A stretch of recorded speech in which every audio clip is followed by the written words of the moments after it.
In the East Asian society where I live in, social norms are that is achieved through outworking everyone else. Since then, we have seen a 996 working norm where people have worked themselves until they break down interiorly. We oppose this narrative that success comes at the cost and expense of individual suffering because of the vastly negative implications for society, the ambitious individuals, and the vulnerable within that society. We think several pieces of characterization of how this narrative is likely to manifest. We think this will probably look like, for example, teachers or family members telling the students or children that emotional suffering is fine because it's a prerequisite towards your academic success. You need to actively work through the night and outwork your peers to be able to rank in a higher position, for example, at school. We think this looks like seniors in work telling these people who have newly stepped into the career that it's okay to work long hours into the night because or else you can't get a promotion and you can't stand out from the countless other people who are willing to take this condition.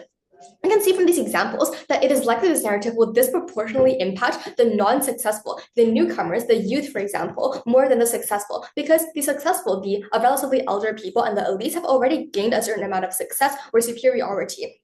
And consequently, you don't have this desperate need to go strive further and strive for further success anymore. In this case, then, this narrative, the success comes at the expense of suffering, what is going to disproportionately target the non-successful, the people who have newly stepped into the society, for example. What is our counter narrative then? We think we hold a relatively simple counter narrative, and we think that the narrative of things like hard work, these two things like achievements, will probably still exist in overall society. It is a norm that we have been used to. However, we definitely do not support hard work to the extent of things like physical and mental sacrifice, of things like physical and mental explicit suffering to avoid needed suffering and to ultimately create this kind of balance between your well-being and the extent to which you're willing to strive to. With that being said, two main arguments in this speech. First, on the normalization of suffering, and second, on the abuse of this narrative and its negative implications. First argument then on the normalization of suffering. Suffering has different kinds of symptoms. You could be physically hurt. You could be emotionally unstable, depressed, and anxious. You could be mentally drained and not capable of working your mind anymore. I think this narrative of how suffering leads to success or how suffering is required for success is doing the dangerous work of normalizing this kind of suffering because it applies to everyone as a generally recognized social narrative on opposition side, implying that everyone must suffer to succeed anyways, meaning that if you actively suffer, success isn't guaranteed, but if you don't suffer, you will never be able to achieve success since suffering is quote unquote required for success. Ultimately, I think that implies to everyone that suffer is needed to succeed anyways, and consequently, if you want success, you need to suffer first. Now, I think for people who are suffering in things like depression or physical injuries, etc., what this does is to imply that this process is normal and this is a process that everyone must go through. I think this is especially harmful for two reasons, two main impacts in this argument. Then, I think firstly, these people are less likely going to reach out for help to begin with because they feel by this narrative that it is needed, it is normal, and it is required for them to undergo this period of pain and suffering because that will lead to success in the future or give them the door to success in the future. And consequently, they feel like it is a normal process that they should be confronting with themselves. They don't want to actively expose this kind of vulnerability to the rest of the society because the rest of the society thinks that suffering is required for success, and consequently, they don't have the incentive to expose that vulnerability and to expose that how they're actively being harmed and actively feeling hurt from suffering to the rest of society, meaning they're less likely to reach out to help from, for example, their friends and family, from, for example, mental health institutions, etc. But then second, I think others are not likely to help those who are depressed to begin with, looking like your family or friends. If they think that they help you actively stop suffering to alleviate or end your pain, that is actively taking away that suffering. But what society recognizes that suffering is needed for success, taking away that suffering is also taking away your chance for success, meaning that others who generally actually care about you aren't actually willing or inclined to help you get over that suffering to begin with because they think that they're taking away your pathway to success if the narrative is that suffering is required for this kind of success to begin with. So I think the ultimate impact then is that these individuals suffering in vulnerable states are just less likely to reach out to institutions, to friends or family to help, for example, therapists or mental institutions, etc. I think when they suffer alone, it is much harder to cope with their struggles. It is much harder to face everything in isolation, as opposed to how when you actually have, say, technical or medical help and support for your systems, right? So I think ultimately what the impact is, and these already vulnerable individuals will tend towards internally breaking down, harming the most vulnerable and the most unstable in society.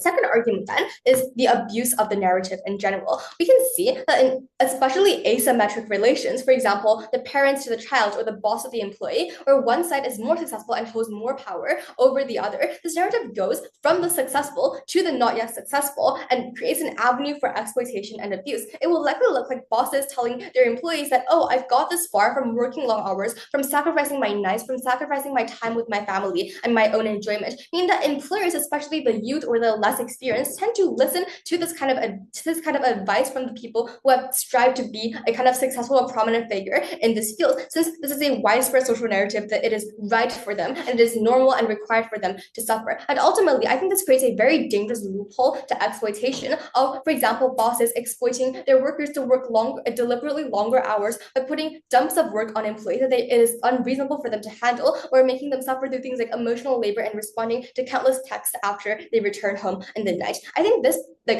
narrative puts exploitation under a shell to legitimize it by saying how it's normal to success, and ultimately creates an avenue and loophole for these people in asymmetric relations of higher power to ultimately exploit those who are not successful yet, who are inclined to listen. This is what has caused workers to work through the nights at the expense of their own health and well-being, and these toxic work cultures that is prominent in Asia, deteriorating the mental health of workers along with all other aspects of their personal life and well-being. I think ultimately the impact then is that the abuse of this narrative creates this leeway to exploitation, ultimately harming the workers who are striving to be successful but are actively falling down because of the abuse leading to exploitation. I want to quickly preempt a possible response from opposition telling you that how there are worker protection laws. I think that because of this narrative, people buy into this narrative and actively won't fight against slight breaches to worker protection laws or exploitation, because they find it as a legitimate thing for their bosses to do, because they think that suffering is ultimately normal and required for success. Meaning the range of protection of worker protection laws does not strive so far. It is time for education, economy, and professions to start serving the people, not for the people to sacrifice for them. I'm very proud to propose. To prove that as long as this narrative is not wrong, actually prove that we can't define this as bad, we will win this debate. No, that's not definitely really correct, and everyone should actually agree on this and learn from this, and actually everyone should do this. But we are trying to prove if everyone do this, then how it impacts. So firstly, let me analyze what success is like by our first argument, right? We think that success is 2 points. Firstly, we think that because we think success, they need effort, because everyone knows that from getting into the chance, we already defined that the success is trying to say that, for example, if you randomly get a prize but you did not even learn anything and prep anything just because of late judges and you win every match, for instance, that is actually not considered as success. Then we are trying to say that if it's not defined as success, that when it needs effort comes in 2 points. One is actually just to try. It's very simple, just to try your best, and it's very easy to deal with. Second is about the hard parts, which we are likely to prove how it's inevitable and likely to happen. Because we think that most things, when you want to success, you need to overcome challenges. The state school actually already shows about this. So, for example, if in the debate, you need to defeat all kinds of strong opponents, whether it's from the start or the end. Such it's actually very likely. That's what we defined, and we think that by telling people, that gives them actually a preparation, that gives them actually a chance that is very unique that our opponents don't even have, because those chances, as they already framed, that the chance is very those chances to get into, for example, a higher job. No, PR in China already tells you, and for example, getting a higher job is actually very, very rare. I think that when that is happening, we need to grab this chance well. So we need to prepare a lot. And secondly, we think that when we frame success, we think that success is often very urgent, because we already said that chances are very mere, and we said that you need to prepare a lot to go and get you a chance that is very, really hard to actually win this. Added with all kinds of things, for example, talent the pool and people that are stronger than you, right? Then we think that that's how, if you want this, and if you want this to get this chance, when you have this need of to prep, but actually you go in a hurry, it is very often devastating while prepping, and you already know that those suffering will happen. It's actually very important and crucial from this. So that's why we actually claim this. So ours is unique because to get those kind of things and to get those kind of benefits, if you get the success when you are trying to chase this kind of chances, we think that our side is only unique. We want to prevent that actually, even our opposite side claim that what their side can do, because a lot of people in their side is not dumb. Probably they will say that a lot of people, they still and they will still like for example like they will prepare for it, but we think that if you have a norm it will like intensify the impact, and actually that's how actually our side is already better than our opponent's side. Note that actually as long as we prove that if this is not bad, we still win this debate, right? So even if our side is not good as our opponent's side, we think that those narratives is not bad, we can still win this debate. At least and actually it gives us some it gives them some benefits, right? So that's how actually this kind of things can is not wrong. And when you want those kind of benefit, our side can give you that, right? Secondly, we think that suffering fosters a lot of empathy and purpose, and actually that makes the success more meaningful, because meaningful success is not just about personal gain. It's about using one's achievements to help others, right? We think the suffering by exposing individuals into hardship and fostering empathy, a quality that turns self-serving success into more impactful, transformative changes, right? We think that, for example, the current status quo looks like, for example, many people, or especially upper classes, like employees or some social leaders, can hardly just think about how the poor people live, right? Because they lack of empathy, right? We think that, but after, when you let them go through some like those kind of same sufferings with that same poverty, just to for example like experience poor people's life, as in basically they will have more empathy, right? So this will bring more social changes, right? We think that those social leaders are going to change more policies in order to make it more equal, and that's also what we get from the impact. Also, we think that we will also tell you about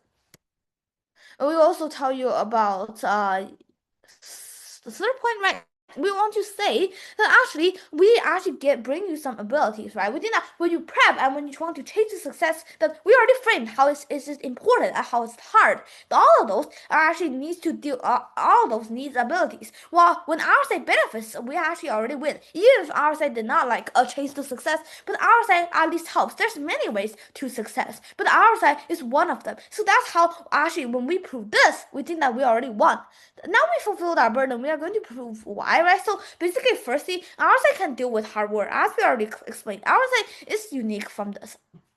Secondly, we think that confidence in the next time, because when you actually get the suffering, when you struggle with it, and when you actually found that you met a strong opponent, well, so actually when you do this, you already have a mentally prepared, right? And that's what our ability is to help you with. And thirdly, we think that you can train your own abilities just with it, right? You can train your own strategy, for example, to find jobs, to better let better bosses to, for example, like you, and you already train your own abilities, and to outcome those kind of problems. Main problems is still like, for example, there's talent pool and there's loads of people that's better than you, and when you train your own abilities, our side can benefit. Thus, even if we further cannot prove it's so good, our side can still win this debate. Our opponents need to prove that our side is like really bad and cannot benefit any point. So that's what our opponent side, but it seems that our opponent side did not, right? So now moving on to more rebuttals to our opponent side, because firstly they say about normalization of the suffering. Our zero side is trying to say that everyone they are saying that our side is trying to say that everyone must suffer, but we think that there's two layers of rebuttal right now. So we think that that's actually very good, because we can actually prevent most suffer that is happening during our way from success. As for example, some suffering is actually likely to happen. That means that the proper zero side will be in such of a hurry, and people need to have no press against it, right? We think that but we want to say that still this is very important to do so. We also think that this is very important because chances of success, as we already proved so many times, that is very less. Thus, grabbing it hard is actually very necessary, because the results are inevitable and you must outcome all of them. That's actually like a life and death kind of choice, and actually it only is unique in our side. Only is unique in our side that so many stakeholders, because it's a norm that all kinds of people will be affected and will succeed. Thank you, that's all. Firstly, let's redefine what the suffering as characterized in the narrative would actually look like, right? If you look at the info slide, what it says is hardship, sacrifice, long working hours, or emotional and physical suffering. This is not what our opponent tries to twist it into, which is the natural difficulties that will come on your way to success, but rather preventable suffering that, like, people actually will subject themselves to under such a narrative. Because look at this, long working hours, which means essentially, perhaps if you are a worker, you would stay long past what you are actually required to do. And we think that in general, what this is not is like the necessary path to success, but rather a sort of abuse and burnout of yourself, and something that is easily wielded by superiors to essentially abuse or exploit their inferiors to get them to work harder as a sort of like under the illusion that this will bring them more success, and generally lead to a very toxic culture where everybody is overworking and nobody actually sympathizes with each other's pain, right? Firstly, let's address what they tell you. Their first claim was essentially talking about how, oh, the narrative is true. You need suffering to be able to create success. However, as we have already explained, what we are opposed to is unnecessary suffering that this narrative will create, where people subjugate themselves to overworking, to busy work, with the illusion that this will be able to bring them success, and also how this will create a sort of toxic culture where people don't actually support each other when they're going through hard times, because they believe that this kind of taking away the pain is going to take away the person's capability to succeed. We think that in general, this kind of culture is not like beneficial to people even achieving success in the first place, and that opposition does not actually understand the nature of the narrative as we have already characterized it in our first speech. Secondly, let's look at what they say, that oh, people will have more empathy for others because apparently a CEO will be able to sympathize with the impoverished. We think that actually no, because this unnecessary suffering, as we have already proven, is not necessarily required for success, but the people at the top are projecting that onto the bottom. It's more likely to be that people who are already succeeding will try to portray themselves as someone who has always succeeded, and try to in fact pull more distance between themselves and their inferiors, right, to make success harder, because they do not want more successful people. So what they will do is encourage unnecessary suffering instead of actually sympathizing with people who are suffering. They're just like, oh yeah, everything, this was what I went through to get to here. You deserve this kind of suffering. No, thank you. Even when people are genuinely going through hard times, we think that it's very hard for people to sympathize, because they want to feel that they themselves are successful, and thus they should sympathize with, they should believe in this narrative that suffering is required for success. Thus, they should not have a lot of empathy for people who are suffering, because this was something that they're supposed to do. So we think that in general, what this creates is a culture that sees suffering as something that is natural, something that does not have to be sympathized with, and sees people who are seeking out for help to try to alleviate their suffering as cowards, as people who will never succeed, as people who should be ashamed. So this is when a culture becomes toxic, because it means that people who try to reach out for help are genuinely shamed for trying to do so, because you are not supposed to, because you are supposed to tough it out by yourselves in order to achieve success, because this is the type of narrative that will likely be projected both through superiors and through the general society, through their narratives, through entertainment, etc., where you will see, for example, books, movies, as well as the stories that your own superiors, teachers, bosses tell you that no, you are not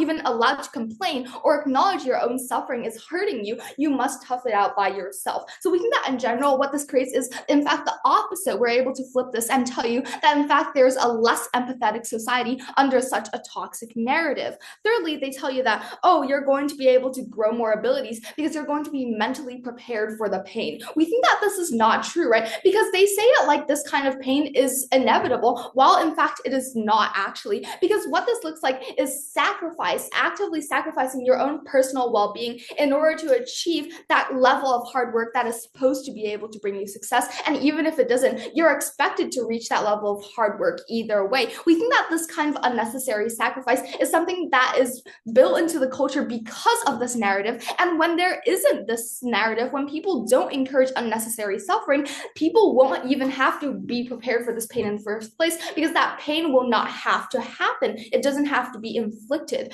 Furthermore, they have this kind of weird logic that says that, oh, we need to prove that the narrative benefits no one. We think that no, we only need to prove that there's sufficient reason to oppose the narrative, that even if it does create some benefit, that benefit is marginal enough, or that the harms are large enough to be able to outweigh and to oppose that narrative. And we think that in general, their rebuttal has absolutely failed to actually rebut what we tell you on how there is normalization of suffering, because people believe that it's okay to just sacrifice yourself all for the sake of reaching that high standard of hard work, and how that narrative is by nature is essentially an abuse from more successful people into less successful people and creating a toxic culture. So we think that they have actually failed to rebut like our arguments at all, which means that they are still standing, right? So in general, we think that a further extension would be how it isolates people who are suffering, because people are actively discouraged from seeking out and to help, and how in general society does not try to find solutions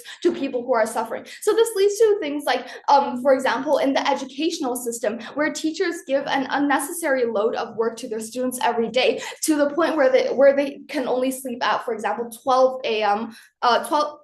12 a.m. or 1 a.m. in the morning, or how the bosses dump all of their work onto their students. So we think that this kind of isolation of people, as well as that lack of sympathy, easily translates into abuse, and that abuse is not called out because people do not want to oppose this narrative, because as we have already characterized to it, this narrative is likely to be ingrained into the society and told by the people at the very top, where people will not contradict it. So that means that when there is this existence of the narrative, it's very unlikely to be called out, and this abuse is very easily to be happen, because people at the top, they want to have less work, and they believe that they deserve to, they believe that they are entitled to such abuse because of the nature of the narrative that says that, oh, people who are successful have already gone through a lot of suffering, which means that the logical link, and that is easily abused, is that once you have gone through once you are successful, that means that you no longer have to suffer, which means that it's very easy for the people at the top to dump all of their suffering on the people who are less successful, like the youth or the employees. So we think that in general, because we have proved that this narrative is more likely to create toxicity than it is to actually face the natural difficulties that come with attempting to succeed, we think that this unnecessary suffering that is created by this narrative is bad, and thus we oppose it. Thank you. So in my introduction, I want to ask my opponent some question. First, your side is actually talking about our side gives a lot of unnecessary work for students or workers, because our side also always, the bosses and the teacher always told them, you need to suffering and then you will success. But I want to ask opponents say please explain what is necessary for successful. Your side is always talking about what is not unnecessary for the successful, but our side want to know what is successful look like in your side. So in my speech, I will first do some repeating for our side's point, and I will summarize opponent's point and also give some rebuttal for our opponents. So, okay, just first get into the repeating. First, our side is talking about you need to have some preparation when you are actually achieving your goal or just success, because a lot of people will suffering when they are achieving their goal. So our side just wants people to have preparation for the suffering, not just when you when you meet some challenges and suffer when you're achieving your goal, you're like, oh my god, what am I going to do? Oh, sorry, POI in chat, everyone. I forgot to tell you, I'm sorry. And so our side think that preparation and confidence for the people when they are no thank you, when they're actually meet some challenges and suffering is very important, because we don't want people to just give up when they're when they met some suffering. And so just getting to the rebuttal. So our opponent's side actually is talking about normalization of the suffering, and and they say our side is just talking about everyone must suffer when achieving their goal or success. There are two layers of rebuttal here. first, like that's good because we want to prevent most suffer happen during our way to success. And as suffering is likely to happen, then it means the proposition side will be such in a hurry, and some person have not have no prepare against it. And that's also about our first point about confidence and preparation for the suffering. And second, we also think this is very important because chances of success are very less, and thus grabbing it hard is necessary because results are inevitable, and you must outcome all sufferings and struggle to outcome the talent pool. And also of our second point, I think, like suffering can actually train your ability. When you need to grab the chance of success, you need ability, right? You need to pay efforts. So actually grabbing the chance, like need the people who have ability and who actually pay a lot of effort. And second, our opponents side also talk about abuse of this narrative. Like they're trying to say the boss is telling workers like it's so important, like the boss is telling workers that you need to work hard because if you want to success, you need to pay a lot of time on work. So, and it's so important and lead people to listen against it. Thus, boss have an excuse to let workers work a lot, as I said before.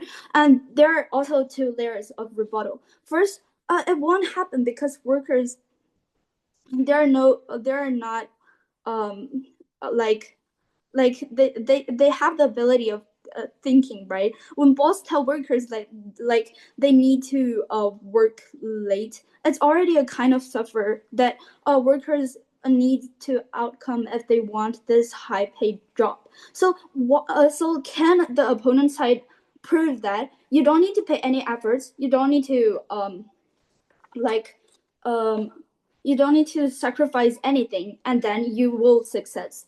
So actually, I think our opponent side cannot prove this. Like you don't need to pay any efforts, you don't need to sacrifice anything, and then you will success. And second layers of rebuttal is if this narrative really gets some of impact, we still think those training is not a harm, even if they work through work through nights, because like as I said, you need to pay efforts, right? You need to pay efforts and you need to sacrifice something if you want to achieve your goal. For example, me as I'm learning fencing for a couple of years, and actually in sports is kind of this. Like maybe they will be suffering. For me, like I'm suffer from some injury, but I didn't give up because I know if I want to be successful, I need to pay some efforts, and also I need to sacrifice something. I sacrifice sometimes play with my friends or play my phone or like watching TVs, but I put this time into training. I sacrifice something, even a lot of things for my successful of fencing. So that's actually why you need to suffer in something when you're actually achieving your goal.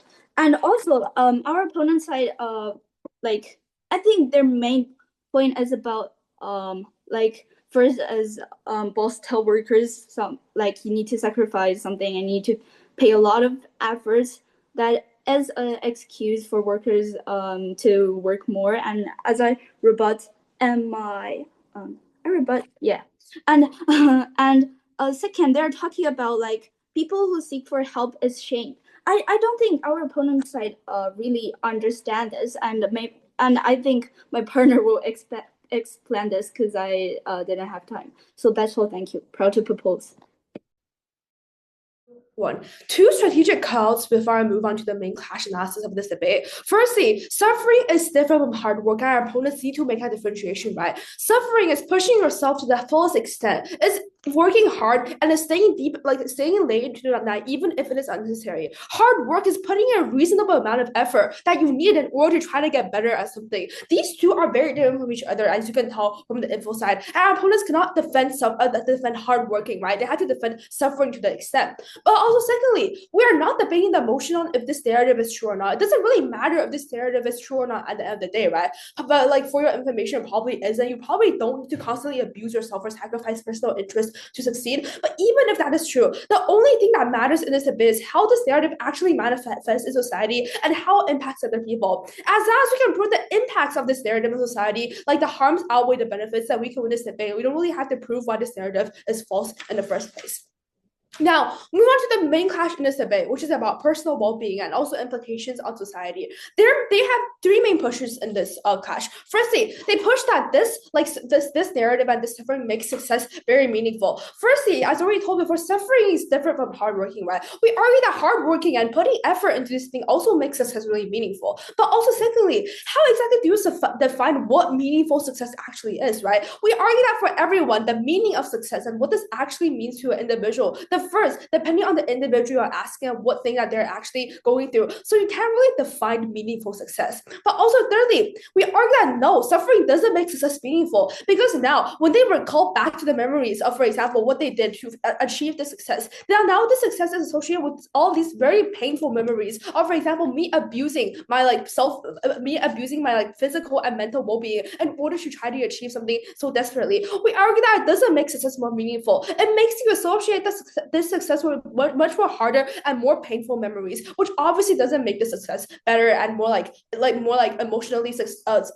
emotionally appealing to the individual.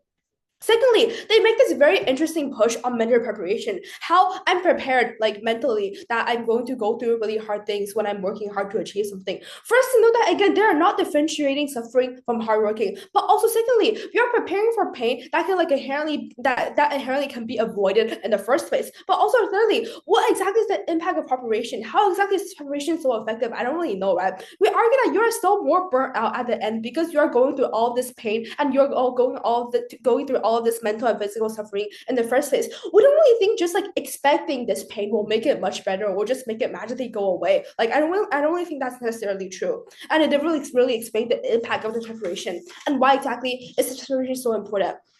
Thirdly, they make this very interesting claim about how bosses and people from higher places in society will emphasize more with the people below them. We have four responses to this. Firstly, we don't really think like this narrative not existing magically means that bosses suddenly lose all of their emotional intelligence and lose all their emotions and ability to emphasize or sympathize with other people below them. But also, secondly, we argue that they now actively believe that suffering is for the unsuccessful only. I've already gone through all of my way and already suffered through all of the painful memories. Now suffering is not for me anymore. They're not likely to want to emphasize and resonate with the people below them. But also, thirdly, they believe that even if they're able to emphasis with these people, they're unlikely to actually do anything because they believe that suffering is really normal and really needed for these people in order to try to overcome all of this pain and all of the suffering and to reach success at the end of the day. So that even if they're able to emphasize more with the people below them, this suffering is already normalized to the extent in which it doesn't really make a tangible impact. But fourthly, we don't really think just because the bosses feel sorry for the workers, they will stop forcing them to work long hours, right? Because obviously everyone is still ultimately self-interested, right? We argue that bosses are still going to be naturally exploited at the end of the day, especially in places like Southeast Asia, where they want to maximize the productivity of limited workers. So they will still do things like make them work long after they are required. We argue that bosses are still exploitative and profit-driven, even if they are able to emphasize more with the workers, they are unlikely to want to do that. Even if they want to do that, it's unlikely to actually create any tangible changes. Therefore, with all their pushes defeated, now what exactly are we able to prove under this clash? We are able to prove a few things. Firstly, we are able to prove how this narrative is going to normalize suffering, right? People won't do things like actively reach out for help when they are feeling mental disparity, for example, for having too much stress of constantly working late into the night. They won't do things, and the implication of society is that others around them, when they see these individuals that are suffering, they won't actively reach out to help. They won't do things like the way for them to comfort for them is to say, oh, this is normal and just deal with it. And then if you deal with it, success is going to come. Note that this narrative is very hopeless and doesn't really help the person actually feel better, or doesn't actually like solve the mental and the physical disparity the person is actually facing. Meaning that firstly, individuals won't actively reach out for help even when they're faced with problems like severe anxiety or depression. But secondly, even if others around them realize that they're suffering, other people also won't want to help them, not because they're really cruel beings or they're just like really evil or they have a really malicious incentive, but it's because they think that I'm going to stop this person from reaching success if I try to stop their suffering, which means that suffering in this society will be more isolated, which is obviously not going to help. But also secondly, on the point that never really engaged is a point about abuse and the justification of abuse, especially in really abusive and really unbalanced relationships, for example, like the boss and the worker, or like the teacher and the student, or like the parent and the child, right? We argue that in all of these cases, now suffering and exploitation is easily justified that, oh, like you need to do this in order to actually achieve something in the future. People won't actively fight back exploitative bosses that are making workers like work late into the night, because now they're gaslighted and brainwashed the idea that I need to do this in order to get a promotion. This is the only way I'm actually able to achieve success, which it is obviously not true in the first place, which means that this is abuse and that this justification of abuse is extremely detrimental, especially in places like Southeast Asia, where there's already very harmful and toxic work culture in the first place. And people are likely to come collectively to firstly combat these really exploitative bosses, but also secondly, come together to deal with the pain and the mental suffering that they are feeling. Even if we be very charitable and we like engage with their kids to the fullest extent, that is to say, we can see that individuals have the mental preparation and this will make the process of success more meaningful. We argue the harms of this narrative, which is that individuals will face endless suffering and will not help and will not try to resolve the suffering. The mental burnout, the amount of like harm that you are inflicting on these individuals is still always going to outweigh the benefits this narrative brings. Therefore, I'm really proud to propose. Thank you. So in my speech, I'll basically to weigh in and rebut some of the cases that the proposition proposed, and also explain the main clash of this debate and why we are winning at all of these clashes. So firstly, I'm just gonna go on with the rebuttal. So the proposition, they explain that success through suffering will lead to a toxic environment, and how people who is seeking for help will be like discriminated, or they will people will think that their success is normal. No, we say that this case is fundamentally flawed, because success through suffering doesn't mean that we are normalizing success, doesn't mean that everybody's trying to go through success, and because first of all, like success is not that, well, it's not itself normalized. Like not all of the people in society is successful, and therefore not all of the people through success is suffering as well. Therefore, there won't there clearly won't be a so-called toxic environment occurred through this like suffering through success. Therefore, their case just don't stand, and the rebuttal did not stand. Therefore, our case still stands. And also continuing, they also explain how that these suffering will be addressed by the people at the top, and how the people at the top, the success of the people at the top, so-called, will not be through suffering, and will place, however, their suffering on the people who is at the bottom. I don't see how that stands. They do not fully, they do not explain how the people at the top can success without suffering. They do not explain that. Therefore, that case do not stand. And now let's continue with the some of our points. Is that to make some rebuildings. So firstly is the making success meaningful. They do not clearly rebut on how our points went down. I'm just gonna like further elaborate on this. So our main point is that the like suffering would, well, only after suffering you can when you're successful, you look at the suffering that you went through when you're on your way, or when on your way to being successful, that you can see how meaningful is your success. If you're just succeeding like all the way to your position at the top, they will you cannot really see the means of being so successful, because you cannot see how it is to being unsuccessful, to having been through suffering. Oh, sorry, forgot to mention also POIs in the chat. Thank you. Okay, and now I'll go to some weighings and explain the main class of this debate.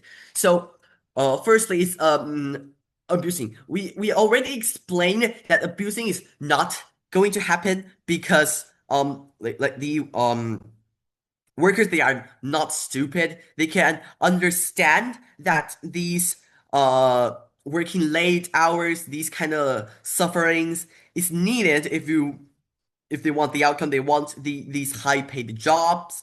Therefore, we clearly mean on that clash. And also, like about the abilities of the workers, about the abilities of the people, we clearly mean on the clash, because we already explained how it's only success that can shape these features of the workers. And also, thirdly, we explained that that suffering can prepare for success. However, the proposition did not. Therefore, we clearly they don't even mention it. Therefore, we clearly win on this clash. And and fourthly, if success is likely or not during success, is that whether or not on your way to success you're going to experience suffering, which we already explained is highly likely or definitely likely that you are going to experience suffering on your way to success. Nobody goes all through the ways. And like example, you want to go to a good college, therefore you must take some tests, and so you might go through some late hours of night studying hard, or maybe do not get so like adequate amount of sleep, and as well these are all counted as suffering. And therefore we clearly win on all of these clashes. And I'll just summarize the debate. And yeah, so firstly, we have explained that how the proposition's point of how success through suffering will create a toxic environment is clearly flawed, because success, suffering and success, they are not normalized. People do not success, like not all people success, and not so therefore not all people suffer. And how therefore that's the point they created using this point of that how like people who reach out for help will be discriminated and stuff clearly do not stand. And also about how I also further elaborate on how like suffering will make success meaningful, and therefore rebuilding my team's points, and how that the proposition's point that these people at the top, they success without actually suffering, and placing all of these sufferings on the people at the bottom clearly do not stand, because they cannot explain how the people at the top succeed without suffering. Yes, and therefore proud to oppose. Now, in all classes, we are going to explain why. So, because our opponents keeps talking about Zhouwen, we think that firstly, we want to weigh something. So firstly, we want to weigh that actually about clashes. So firstly, about abuse. I think for abuse, we already told you that the opponents, we already told you so many times that for this abuse, it won't happen because workers are not dumb. They are always assuming everything when explaining their clashes. So George, I don't think that it will happen. Even if there are worst case, our side worst case scenario, their side best case scenario, is that this matter really gets such of an impact. We still think that those training is not a harm. They work through the night, but they worsen. But actually, when the chance is so near, and only when those kind of training that will actually work. So I think that it does not actually being like so bad. So that's why we are trying to tell, right? So also we want to tell you, Judge, that when we encounter difficulty, this does not mean that we want to prevent him from seeking help, from just to rebut. That it's precisely because we say that we want to encounter difficulties, we can seek help. When people grow, they all grow from such experiences. Parents, teachers, and even friends around us are all people that we can turn to help when we encounter difficulties, and they help us to grow. This is something that everyone experiences. It's not mutually exclusive from birth. People cannot even turn over, and they need to be taken care of in terms of eating and drinking. So where does self-pity come from? People are social beings and social animals who live in an environment which most people grow up by helping each other. So it's precisely because everyone helps each other, and this deeper emotional bond, whether it's parents, teachers, classmates, or friends, is all the same. More cautious and preventations. So for abuse, we think that even if they say more, I think it's all based on assumption. So their side, whatever they say, we used to win this debate. Secondly, abilities. We think abilities that our side is unique. And fourthly, about suffering. I think that and all those like suffering are all our side is unique, right? So I think that whatever they say, they cannot turn the inevitable like a truth that this is actually our side's point, that this thing is definitely unique. Thirdly, we prepare for success. We weigh that this is also unique because only on our side we can prepare for success more. And until now, Judge, they never fulfilled that burden. We want to some burden and feasibility analysis later.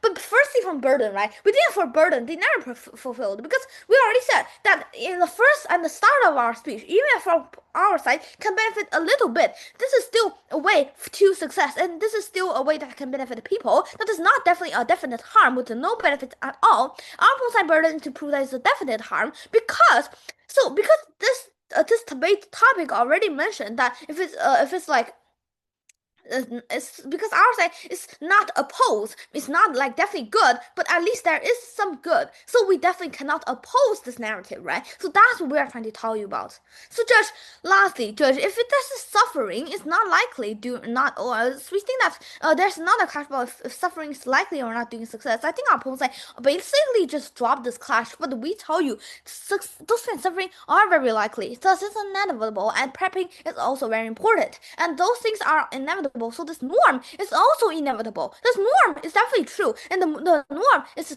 actually a place that we can actually place this kind of impact really wide and let people all know it, and people all have a preparation, but not in a hurry. That's what we are trying to prove about, and that's why we want to benefit people. And even if they say much, we think that we will still win this debate. And mostly, we think that I think that it is still likely, as we proved, because they dropped. So if they dropped them, I think even they say so, it's really, really late. And all their points when they're all those straw men, and also we think that feasibility issues in our side is unique, right? So it's inevitable that their side in our side. So their side feasibility is also very low, right? In all kinds of points, in all matters. So Judge, please for our side, and this is definitely like a combat. Thank you. That's all.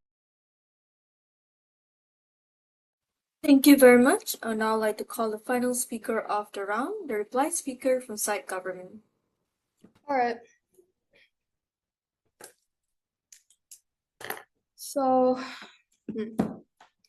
my time starts now. If the harms of a narrative outweigh the benefits, opposition to a narrative is justified. It's very simple logic and something that opposition team does not seem to be able to grasp. Now, I'm going to do some impact analysis in my speech. Even looking at opposition's best case, what are they able to tell you? Firstly, that the narrative is true, that, people have to go through some hard work to be able to do success. Firstly, we've already made it very clear that the suffering is not equivalent to hard work. Reviewing for a test is not equivalent to sacrificing your personal well-being, having long working hours, and going through emotional or physical suffering as it is so characterized. Furthermore, even if they tell you that, as a university student, you have to work very hard to be success, we tell you that this narrative means that this suffering is imposed on every single person, no matter what they want to do, no matter who you want to be in the future. As long as you want to be considered successful in life, you must go through all of this suffering. We think that because our third speaker has already explained that it's impossible to define success success for everyone, and everyone has different standards for their own life. Having this narrative forcibly impose such suffering, such sacrifice, and such hardship on every single person is already principally wrong and harmful. Thus, we are already justified to opposing the narrative. But let's move on, right? So at best, what they can tell you is that, oh yeah, you have to go through some hard work, but because there are some populations who have to go through suffering, they are thus taking it as justified that the suffering should be imposed on everyone. And we don't see the logical link on that. So secondly, they say that, oh, people are going to have more empathy for others. We think that this is largely very unlikely because their only link for this is that, oh, because people see that suffering is required, then somehow because everyone is going to suffer, then everyone is going to be sympathetic. We think that this is already not true because we have provided you with a lot of mechanisms why, in fact, we're able to flip their impact on how people are likely to be less empathetic because they're going to think that, oh, that suffering is necessary, and that when you reach out and you attempt to remove that suffering, it's in fact something that's shameful, and that you shouldn't support people who are suffering because if they don't tough it out themselves, they'll never be successful. And how people who are already successful are not inclined to give guidance, but rather to look down on people who are suffering because they already think that since they are successful, then suffering is beneath them. So they think that no, normalization is not defeated because they tell you that, oh, not everyone is successful, but because everyone is suffering and people see suffering as a normal process. So nobody tries to help other people. So we think that in general, we're able to prove that people are much less likely to be empathetic than they actually are to be more empathetic. Thus, we are able to outweigh. And lastly, they tell you about how people are able to grow abilities when they deal with pain. We think that they have never really characterized what abilities those are and to what extent being a masochist will be able to provide you with life skills. So we think that in general, they have a very small impact that isn't able to outweigh the toxic environment. They say that, oh, who is able to actually provide a better societal atmosphere? They say that, oh, it won't be toxic because people are not stupid and thus they're not going to overwork. We think that this is not true, right? Because this societal narrative, when you're born and raised in a society that constantly tells you that you have to suffer no matter what, even if that suffering is unnecessary, even people who are smart will fall victim to this. So we think that in general, we're able to prove that on our side, this narrative is going to create a toxic environment that actively harms the most vulnerable, prevents them from reaching out for help, and shames them when they do, as well as having the top being able to have a very easy path to exploit, and why they have an incentive to do that, because this narrative is able to provide them with a path to remove all of the pain and suffering and hard work from themselves and dump it on the lower levels and the unsuccessful. So we think that when we're able to prove that the extent of harm that this narrative creates both on the society and the vulnerable populations in general, we are able to have very much justification to oppose this narrative. Thus, so proud to oppose. Thank you. Propose. Thank you very much, and thank you all speakers for that wonderful debate. Once again, congratulations for making it to the semifinals. This round is a close round, so you will hear the results in the main hall later by the OC. All right, so thank you very much. Please, you can go back to the main hall to hear the results later. Thank you, Judge. Thank you, opponents. Thank you, Judge. Thank you, opponents. Thank you, Judge. Thank you, opponents. Thanks, guys.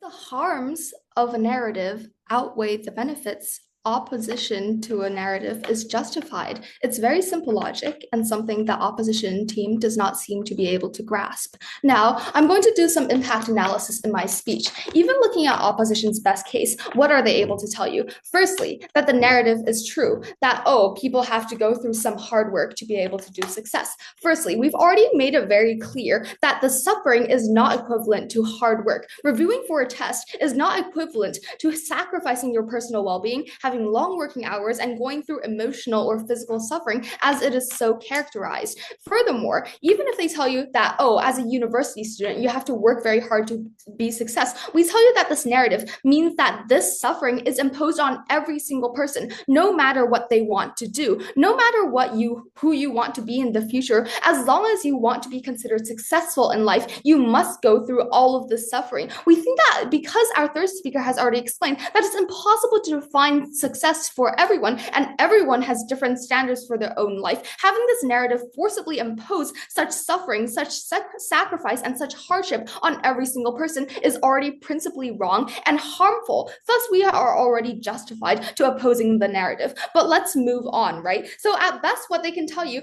is that, oh yeah, you have to go through some hard work, but because there are some populations who have to go through suffering, they are thus taking it as justified that the suffering should be imposed on everyone. And we don't see the logical link on that. So secondly, they say that, oh, people are going to have more empathy for others. We think that this is largely very unlikely, because their only link for this is that, oh, because people see that suffering is required, then somehow because everyone is going to suffer, then everyone is going to be sympathetic. We think that this is already not true, because we have provided you with a lot of mechanisms why, in fact, we're able to flip their impact on how people are likely to be less empathetic, because they're going to think that, oh, that suffering is necessary, and that when you reach out and you attempt to remove that suffering, it's in fact something that's shameful, and that you shouldn't support people who are suffering, because if they don't tough it out themselves, they'll never be successful. And how people who are already successful are not inclined to give guidance, but rather to look down on people who are suffering, because they already think that since they are successful, then suffering is beneath them. So they think that, no, normalization is not defeated because they tell you that, oh, not everyone is successful, but because everyone is suffering, and people see suffering as a normal process. So nobody tries to help other people. So we think that in general, we're able to prove